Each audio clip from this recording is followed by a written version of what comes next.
Hi hello traders and investors 5/3/2024. So செவ்வாய்க்கிழமைக்கான முன்பங்குச்சந்தை analysis. ஓவராலாக இந்தியன் இண்டிசஸை பொறுத்தளவுக்கு எஸ்டர்டே வந்து நம்மளுக்கு எப்படி கம்ப்ளீட் ஆயிருந்துச்சு அப்படிங்கிறது ஜஸ்ட் நம்ம செக் பண்ணிக்கோம். ஸோ சென்செக்ஸை பொறுத்தளவுக்கு நம்மளுக்கு 0.9% வந்து பாசிட்டிவ் வந்து கம்ப்ளீட் ஆயிருக்கு. நிஃப்டி பார்த்தீங்கன்னா 0.12% பாசிட்டிவாக கம்ப்ளீட் ஆயிருக்கு. நிஃப்டி பேங்க் பார்த்தீங்கன்னா 0.34% வந்து பாசிட்டிவ் வந்து கம்ப்ளீட் ஆயிருக்கு. எஸ்டர்டே ஒரு ரிப்போர்ட்டை பேஸ் பண்ணளவுக்கு எஸ்டர்டே வந்து மார்க்கெட் வந்து ஒரு ஹை வாலட்டைலாக இருந்துச்சு, அதாவது கேண்டில் 6 வாலட்டைல் அப்படிம்போம். பட் அண்டு ஒரு பர்டிகுலர் பிளேஸ்க்குள்ள ஒரு சைட் வேஸாகவே நம்மளுக்கு வந்து மூவ் ஆகிட்டு இருந்துச்சு, சரிங்களா. ஸோ இதுதான் நம்மளுக்கு எஸ்டர்டே இந்தியன் இண்டிசஸை பொறுத்தளவுக்கு பாசிட்டிவாக வந்து கம்ப்ளீட் ஆகிருக்கு.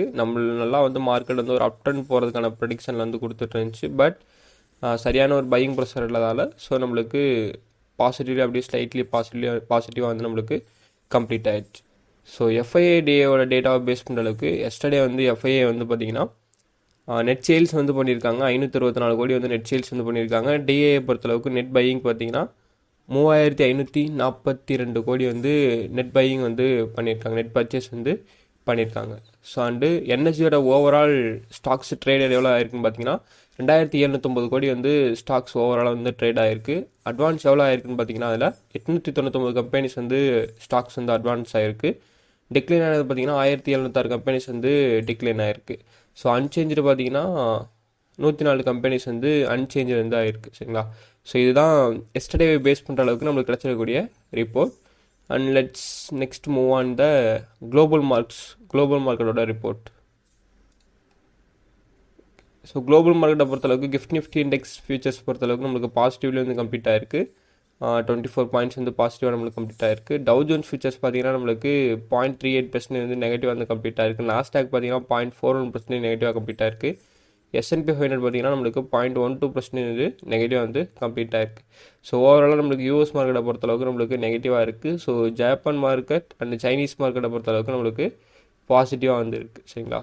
அடுத்து கமாடிட்டிஸை பொறுத்தளவுக்கு நம்மளுக்கு பிரெண்ட் க்ரூட் ஆயில் பார்த்தீங்கன்னா நம்மளுக்கு brent crude oil and crude oil USD பார்த்தீங்கன்னா நம்மளுக்கு 1.59% வந்து க்ரூட் ஆயில் யூஎஸ்டி நம்மளுக்கு நெகட்டிவாக இருக்குது.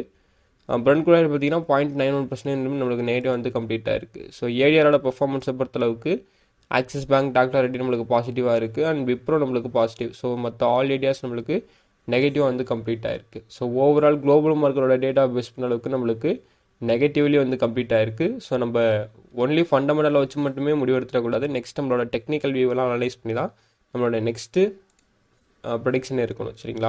ஓகே, ஸோ நெக்ஸ்ட்டு நம்ம சம் நியூஸ்லாம் வந்து பப்ளிஷ் ஆகிருக்கு. அதை பேஸ் பண்ண அளவுக்கு டாடா மோட்டர்ஸை பொறுத்தளவுக்கு டிமெர்ஜர் வந்து பண்ணுறாங்க. அதாவது கமர்ஷியல் வெஹிக்கிள், பேசஞ்சர் வெஹிக்கிள் ரெண்டையும் போட்டு ரெண்டையும் வந்து டிமெர்ஜ் வந்து கமர்ஷியல் வெஹிக்கிள் தனியாக வந்து பிரிக்கிறாங்க கம்பெனிலேருந்து, பேசஞ்சர் வெஹிக்கிளை வந்து தனியாக வந்து பிரிக்க போகிறாங்க, சரிங்களா. ஸோ இது வந்து some impact for Tata motors or negatively impact ஆகிறதுக்கான பாசிபிலிட்டிஸ் வந்து இருக்குது, சரிங்களா.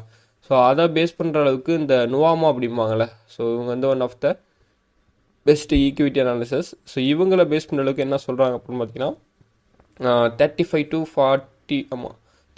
40% வந்து இதோட டாடா மோட்டர்ஸோட க்ரோத் வந்து ஃப்யூச்சரில் இருக்கும்.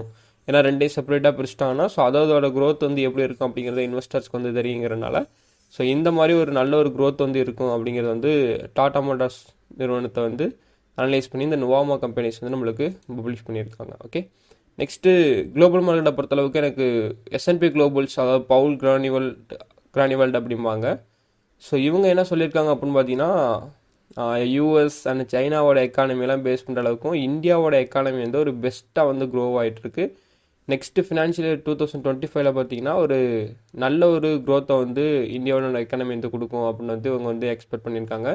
இதோட பொறுத்தளவுக்கு ஒன் ஆஃப் த நம்மளுக்கு இந்த எக்கனாமிக்ஸ் வந்து பாசிட்டிவாக எக்ஸ்பெக்ட் பண்ணியிருக்காங்க. ஸோ இது one of the positive news for Indian stock market. Okay, next பிட்காயினை பொறுத்தளவுக்கு 66,000 வந்து ரீச் பண்ணியிருக்கு. ஓவரால் மார்க்கெட்டோட கேபிட்டலைசேஷன் எவ்வளோ கிராசஸ் ஆகிருக்கு அப்படின்னு பார்த்தீங்கன்னா 2.5 ட்ரில்லியன் வந்து ஓவரால் மார்க்கெட்டோட கேபிட்டல் வந்து கிராஸ் ஆகிருக்கு. ஸோ இது வந்து பிட்காயினை பொறுத்தளவுக்கு வெரி பாசிட்டிவாக வந்து நம்மளுக்கு மூவ் ஆகிட்டுருக்கு. And next let's move on the technical analysis. Nifty, bank Nifty, fin நிஃப்டிக்கான technical analysis. Nifty index so 1 day time ஃப்ரேமில் வந்து இருக்குது. லாங் டேர்ம் எப்போதும் பேஸ் பண்ணுறப்ப அனலைஸ் பண்ணுறதுக்கு ஸோ எனக்கு இங்கேருந்து மார்க்கெட் வந்து எனக்கு அப்புறம் வந்து போயிட்டுருக்கு, சரிங்களா. புல்லிஷ் ட்ரெண்டில் வந்து போயிட்டுருக்கு. எனக்கு என்ன ஃபார்மேஷன் எஸ்டர்டே கிடச்சிருக்குன்னா எனக்கு ஒரு டோஜி கேண்டில் 6 பட்டன் ஃபார்மேஷன் வந்து எஸ்டர்டே கிடச்சிருக்கு. ஒரு ரெட் கேண்டில், ஒரு டோஜி, இன்றைக்கி ஒரு க்ரீன் கேண்டில் எனக்கு ஓப்பன் ஆகுது அப்படின்னா ஸோ நெக்ஸ்ட் நான் மார்க்கெட்டோட க்ரோத்தை வந்து 22,520 வந்து எக்ஸ்பெக்ட் பண்ணுறேன். சரிங்களா? ஸோ இதை பொறுத்தளவுக்கு எனக்கு இதான் கன்ஃபர்மேஷன். ஒருவேளை எனக்கு மார்க்கெட் கீழே விழுதுன்னா நெக்ஸ்ட் மார்க்கெட் வந்து சப்போர்ட் எடுக்கிறது இந்த பர்டிகுலர் 22,250 to 200 வந்து சப்போர்ட் எடுக்கிறதுக்கான பாசிபிலிட்டிஸ் வந்து எனக்கு லாங் டேர்மில் வந்து இருக்குது. ஷார்ட் டேர்மோட அனலைஸை பேஸ் பண்ணுற அளவுக்கு எனக்கு சம் கன்ஃபர்மேஷன் வந்து கொடுத்துருக்கு. என்னென்னா இந்த பர்டிகுலர் ப்ரைஸ்க்குள்ள ட்ரேட் எடுக்க வேணாம் அப்படிங்கிற கன்ஃபர்மேஷன் தான் எனக்கு வந்து கொடுத்துருக்கு. அதாவது எந்த ப்ரைஸ்க்குள்ள அப்படிங்கிறத சொல்கிறேன். 22,350 to 22,450 இந்த 100 பாயிண்ட்ஸ்குள்ளே மார்க்கெட் வந்து சைட்வேஸாக மூவ் ஆகிறதுக்கான சான்சஸ் இருக்குது. பட் எனக்கு இங்கே வந்து ஒரு செல்லிங் ப்ரெஷர் ஸ்டார்ட் ஆன மாதிரியே ஒரு சுச்சுவேஷன் வந்து க்ரியேட் பண்ணிகிட்ருக்கா அப்படிங்கிறது எனக்கு ஒரு எக்ஸ்பெக்டேஷனாக இருக்குது. ஒருவேளை எனக்கு ஆல் டைம் ஹையை பிரேக் பண்ணுது அப்படின்னா நெக்ஸ்ட்டு மார்க்கெட் வந்து ஸோ இந்த ரெசிஸ்டன்ஸ் அதாவது 22,573 to ஸோ இந்த ரெசிஸ்டன்ஸ் வந்து மார்க்கெட் வந்து ஹிட் பண்ணுறதுக்கான பாசிபிலிட்டிஸ் வந்து இருக்கும். ஓகே, ஒன்ஸ் எனக்கு இந்த ஜோனை விட்டு பிரேக் பண்ணி நெக்ஸ்ட்டு இது சப்போர்ட் எடுக்குது அப்படின்னா 22,319 வந்து மார்க்கெட் வந்து ஃபர்தராக வந்து சப்போர்ட் எடுக்கணும். இல்லை நம்மளுக்கு அதை பிரேக் ஆகுது அப்படின்னா ஒரு கோல்டன் சப்போர்ட் எங்கே வந்து எடுக்கிறதுக்கான சான்சஸ் இருக்குது அப்படிங்கிறப்ப 21,940 to 22,047 இந்த பர்டிகுலர் பிளேஸ்க்குள்ளே வந்து மார்க்கெட் வந்து சப்போர்ட் எடுக்கிறதுக்கான பாசிபிலிட்டிஸ் வந்து இருக்குது. சரிங்களா? ஸோ இதுதான் வந்து நிஃப்டி 50 பொறுத்தளவுக்கு நம்மளோட expectation and major support and ரெசிஸ்டன்ஸோட பர்ஃபார்மன்ஸ் அப்படி வந்து கொடுக்கறதுக்கான பாசிபிலிட்டிஸ் வந்து இருக்குது. பேங்க் நிஃப்டியை பொறுத்தளவுக்கு ஆல்ரெடி எனக்கு ஒரு ஸ்ட்ரகலான பிளேஸை போய்ட்டு ரீச் பண்ணியிருக்கு 47,490. ஒன்ஸ் எனக்கு அதை பிரேக் ஆச்சுன்னா 47,816 போய்ட்டு ரீச் பண்ணணும். சரிங்களா? இதில் ப்ராப்பரான பிரேக் அவுட் கன்ஃபர்மேஷன் இல்லை கேப் அப்பில் ஓப்பன் ஆச்சுன்னா ஒன்ஸ் இங்கே வந்து சப்போர்ட் எடுத்துகிட்டு அகைன் வந்து பேங்க் நிஃப்டி இண்டெக்ஸ் அப் ட்ரெண்டில் போகிறதுக்கான சான்சஸ் இருக்குது. பட் பேங்க் நிஃப்டி இண்டெக்ஸ் எனக்கு இந்த லெவலில் வந்து ஒரு செல்லிங் ப்ரெஷர் இன்க்ரீஸ் ஆக ஸ்டார்டிங் ஆகலாம். சரிங்களா? அப்படி ஸ்டார்ட் ஆச்சுன்னா நெக்ஸ்ட் வந்து 46,335 வரையும் மார்க்கெட் வந்து கீழே விழுகிறதுக்கான பாசிபிலிட்டிஸ் வந்து கிரியேட் பண்ணும். சரிங்களா? ஷார்ட் டேர்ம் அனாலிசிஸை பொறுத்தளவுக்கு பேங்க் நிஃப்டி ஓகே ஆல்ரெடி நான் சொன்ன மாதிரி தான். ஸோ சைட் வேஸே தான் நம்மளுக்கு பில்ட் பண்ணிகிட்டு இருக்கு. எனக்கு ஆல்ரெடி ஒரு ரீட்ரெஸ் கன்ஃபர்மேஷன் இந்த லெவலில் வந்து கொடுத்துருச்சு. நெக்ஸ்ட் மார்க்கெட் ரெசிஸ்டன்ஸை ரீச் பண்ணி அகெயின் வந்து எனக்கு கீழே விழுந்துட்டுருக்கு. ஒரு வேளை எனக்கு நெக்ஸ்ட் அகைன் கீழே விழுகுது அப்படின்னா 47,219 வரையும் விழுகணும். ஆல்ரெடி இங்கே வந்து மார்க்கெட் வந்து சப்போர்ட் எடுத்து தான் போயிருக்கு. பட் நெக்ஸ்ட்டு விழுகுங்கிறப்ப இப்போ நம்மளுக்கு சப்போர்ட் எடுக்க வந்து பாசிபிலிட்டிஸ் இல்லை. டக்கு நம்மளுக்கு பிரேக் அவுட் ஆகி நெக்ஸ்ட் நம்மளுக்கு 46,940 வந்து விழுகணும். அது வரையும் நம்மளுக்கு வந்து விழுகணும். பட் இந்த லெவல் ரொம்ப இம்பார்ட்டன்ட். இங்கே தான் நம்மளுக்கு சப்போர்ட் எடுக்குதா பிரேக் ஆகுது அப்படிங்கிறதான் நம்மளுக்கு வந்து ரொம்ப இம்பார்ட்டண்டான ஒரு லெவலை வந்து பேங்க் நிஃப்டி வந்து நம்ம கன்சிடர் பண்ணியிருக்கோம். சரிங்களா? நெக்ஸ்ட்டு ஃபின் நிஃப்டி இண்டெக்ஸை பொறுத்தளவுக்கு ஃபின் நிஃப்டியோட எக்ஸ்பைரி டே இன்னைக்கு ஆல்ரெடி நான் எக்ஸ்பெக்ட் பண்ண மாதிரி ஃபின் நிஃப்டி வந்து ஒரு குட் மூவ்மெண்ட் வந்து கொடுத்துட்ருக்கு. நம்ம ட்ரெண்ட்லேயே வந்து சப்போர்ட் எடுக்கலாம் அப்படின்னோம். ஸோ ட்ரெண்டில் சப்போர்ட் எடுக்காமல் மார்க்கெட் வந்து பார்த்தீங்கன்னா ஸோ நம்மளுக்கு அதாவது கீழே இருக்கக்கூடிய மெயின் சப்போர்ட்டில் வந்து 20,220 வந்து சப்போர்ட் எடுத்துகிட்டு நம்மளுக்கு ஃபர்தராக வந்து அப் ட்ரெண்ட் வந்து போயிட்டுருக்கு.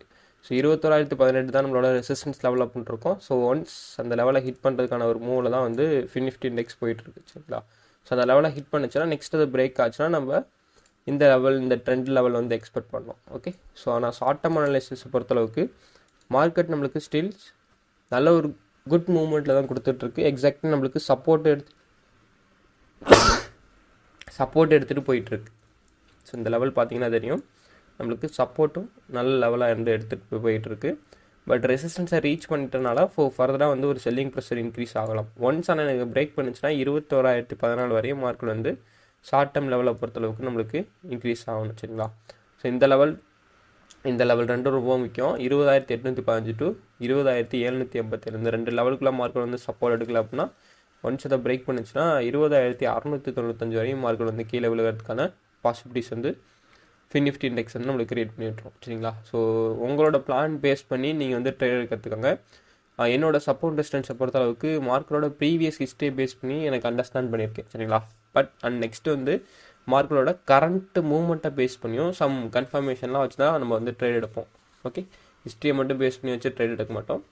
மார்க்கெட்டோட கரண்ட் மூவ்மெண்ட்டை பேஸ் பண்ணியும் சம் கன்ஃபர்மேஷன் வச்சு ஸோ எந்த ட்ரெண்டில் போயிட்டுருக்கு, எந்த மாதிரி ஸ்பீடில் போயிட்டுருக்கு, எவ்வளோ தூரம் அப் ட்ரெண்ட் டவுன் ட்ரெண்ட் போகிறதுக்கான பாசிபிலிட்டிஸ் இருக்குது, இதெல்லாம் பேஸ் பண்ணி தான் நம்ம வந்து ட்ரேடே வந்து எக்ஸிக்யூட் பண்ணுவோம், இல்லை எக்ஸிக்யூட் பண்ண மாட்டோம். சரிங்களா? ஸோ இவ்வளோ தான் நம்மளோட major support and distance level. So I am not SEBI registered base this video fully education purpose only. Okay, so video பிடிச்சிருந்துச்சுன்னா மறக்காம லைக் பண்ணிடுங்க. ஸோ உங்களுக்கு ஏதாவது டவுட்ஸ் இருந்துச்சுன்னா கமெண்ட் செக்ஷனில் வந்து மென்ஷன் பண்ணுங்கள். ஸோ அண்ட் உங்களோட ஃப்ரெண்ட்ஸ் சர்க்கிளில் வந்து ஸ்டாக் மார்க்கெட் பற்றி லேர்ன் பண்ணிட்டு இருக்காங்களா, ஸோ அவங்களுக்கு வந்து இந்த வீடியோ வந்து ஷேர் பண்ணி விடுங்க. ஓகே, ஸோ ட்ரேடிங்கை ரொம்ப பேஷியன்ஸாக வந்து ட்ரேட் பண்ணுங்கள். அதுவும் ஆப்ஷன் பையிங்கில் ரொம்ப பேஷியன்ஸாக இருக்காதீங்க. ஆப்ஷன் செல்லிங்கில் வேணால் பேஷியன்ஸாக இருந்து ட்ரேட் பண்ணுங்கள். ஓகே, தேங்க்ஸ் ஃபார் வாட்சிங். தேங்க்யூ.